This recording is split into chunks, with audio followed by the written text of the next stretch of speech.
I've always had this fear of elevators. I'm not claustrophobic, it's not the small space that scares me. My fear is simply being locked in by something beyond my control. I live on the 5th floor of an apartment building, and believe me when I say that my phobia has a daily impact on my life. Going up and down those stairs is tiring, and my friend caught the bad end of that last week. I had slept in again, something I do all too often. I heard a ringing, beginning in my dream, and as I opened my eyes and drifted back to reality, I realized the sound was coming from my phone. It was Maria. As I answered the phone with weak hands, I tried to mumble a hello, but nothing came out. "Hey, I'm in town if you want to meet me." I did want to, but I did not have the energy to go down 105 steps. Yes, I have counted. When you walk them every day, you count them at least one time. My silence spoke for me, as she replied, "Please don't tell me you're sleeping at 2 p.m. again." Slightly unfair assessment, it was 1:45 p.m. I found my voice again. "Hey, sorry, yeah, I kinda was. Can we meet later? I can't be bothered for the stairs right now. I'm literally finished in town and was about to head home. It's now or never.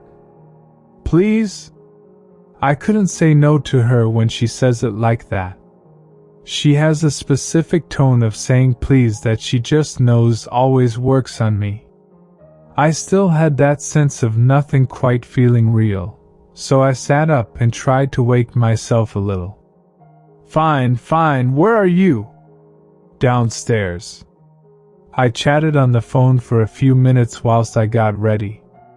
We hadn't seen each other for a few weeks, with both of us being busy with university work, so I was actually quite excited. Once ready, I stepped out into the hallway and began my usual routine, making my way to the stairs. I passed the elevators. I do this so often, I don't even think about how much time and energy they could save me. Yet this time, something strange happened. The familiar rumbling of the elevator echoed through the walls as it arrived at my floor. The door opened, spilling the artificial light into the depressingly dim hallway. The gentle, ominous sound of the elevator speaker allowed grainy music to enter an otherwise quiet atmosphere. I could almost make out the song. Almost. I don't know if it was my tiredness, or having my friend right at the bottom, but I felt like it was time to face my phobia head on.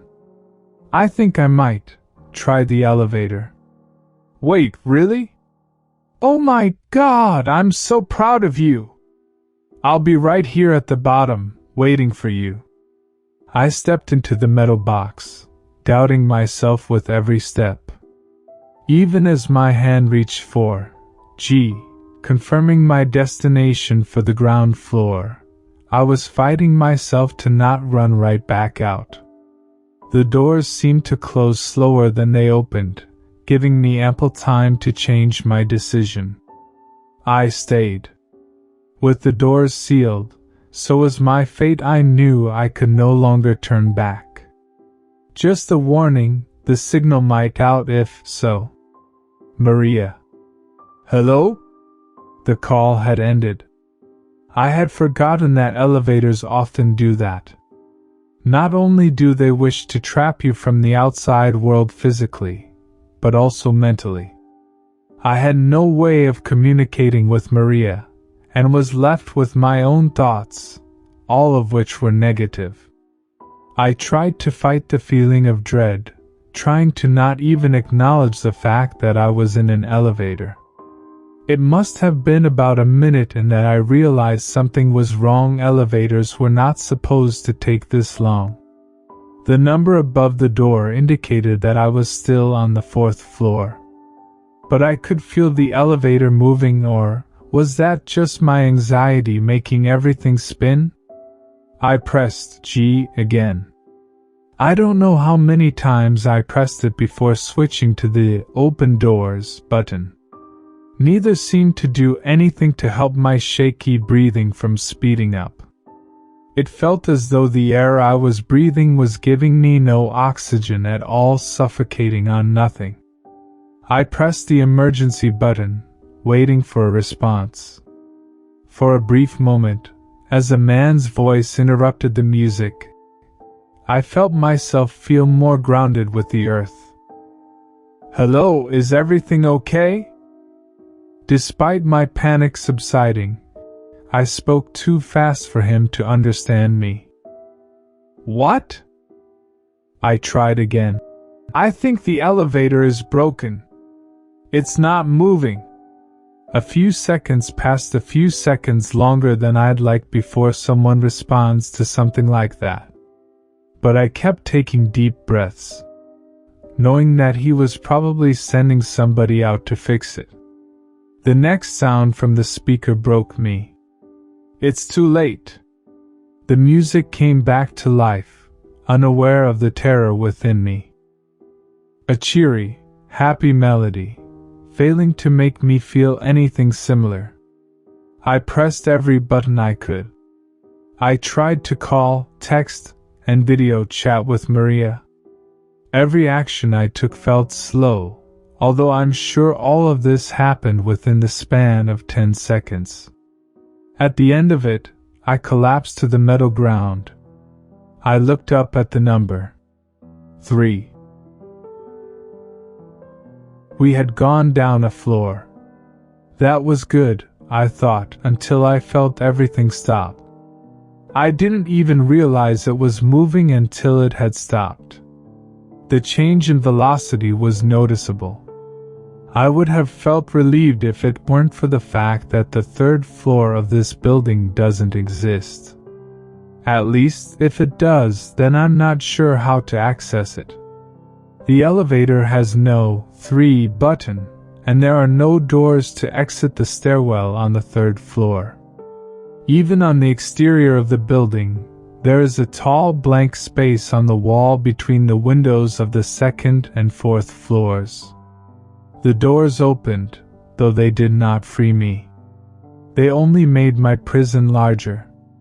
Darkness seemed to spill in from the large, empty room that the elevator had landed on. I stood up, noticing the damp, dusty feeling of the air. I couldn't see the walls of the room, but I could make out the outline of someone at the edge of the darkness. Right where the light met the dark, something was there. I only noticed that the music had stopped when the man on the elevator's helpline spoke again. I could make out his words between the static and crackles. Perhaps some fears are rational. The longer I stared at the silhouette, the more I seemed to see. It wasn't motionless, it seemed to move slightly up and down. I would say it was breathing if the pattern was more regular. This was more like a grotesque quaking. A dripping sound began, as a puddle of liquid emerged from the darkness. Perhaps some fears are. Power went out, and as the lights flickered away, the gentle crackle of the speakers vanished. I could hear only my breathing, and the dripping. I did not know whether this thing was in front of me, or far away from me. I listened as carefully as I could, listening for any kind of footsteps, but the dripping was so irregular that it was impossible to ignore it and let it blend into the background. The darkness seemed thick, like I could cut right through it. If I had a knife on me, I'd probably have tried. At least I'd be protecting myself in the process. I didn't know what to expect. Every small movement I made felt like it could be last. I heard a whirring, and the doors close. I had never felt so relieved to be locked in by something beyond my control. The elevator descended again, and I had a moment to reflect on what had just happened. The lights of the elevator remained off, but the red glow from the display above the door remained. I watched as the numbers blinked from 2 to 1 to G. I was waiting for the doors to open and to be met with the familiar, beaming face of Maria. As light from the lobby poured into the elevator, I saw that the lobby was empty, and as my phone reconnected to the network, it got multiple notifications at once. "You're taking a while. Is everything okay? Hello? Is everything okay? I'm gonna come upstairs and find you." My hands still shaking, tried their best to type out a reply. "Don't take the elevator." As the message failed to send, my dread was all but confirmed. I ran out of still pitch-black elevator, through the lobby, and sprinted up the stairs. "Maria?" I called out to her up the stairwell, although even if she called back I probably wouldn't have heard her over my panic. "Maria!" I kept calling out, until I reached the 3rd floor. The blank wall of this floor meant something new to me. Once simply a wall with no door was now a barrier, keeping something at bay. Slowly, but as fast as my anxiety would allow, I placed a finger on the wall, then my palm, then my ear. I gently tapped on the wall, and it seemed to echo louder than a normal wall should. I stayed as silent as possible, not even entirely sure what I was listening for. My own heartbeat seemed to grow louder and louder, thumping right through my entire body. My own fingertips moved slightly with every beat, as I stayed silent. Waiting. Like the creature on the other side, waiting. I almost fell backwards as a loud bang echoed. Turning around, I saw that it came from behind me. It was Maria. "Oh my God, you look so stressed. It's okay if you couldn't take the elevator in the end." "I did take it. I wish I didn't." I briefly explained what I saw. Trying to make it sound like reality was difficult. It felt like I was lying to her, when I was simply explaining the very events I had just witnessed. I think she would have laughed if I didn't have tears streaming down my face. She hugged me tightly, as I let my head sink into her shoulder. Muffled through my crying, I was able to get out. "I thought you were dead." I stayed at Maria's house that night, and the whole week. To my surprise, she seemed to believe everything I had told her. She wanted to help me find the truth. She always has been a good friend. I'm truly honored to have someone like her in my life. The first thing we found was an image of the building's exterior from 2008.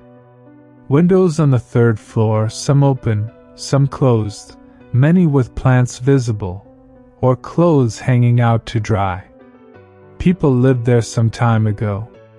The next image we could find was from 2015. The windows were gone.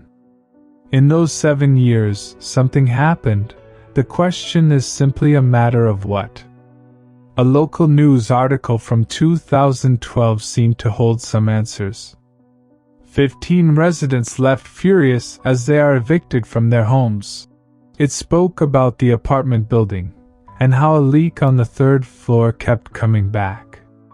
Residents described it as a deep, black, gooey liquid, dripping with an inconsistent rhythm, an awful lot like what I had seen.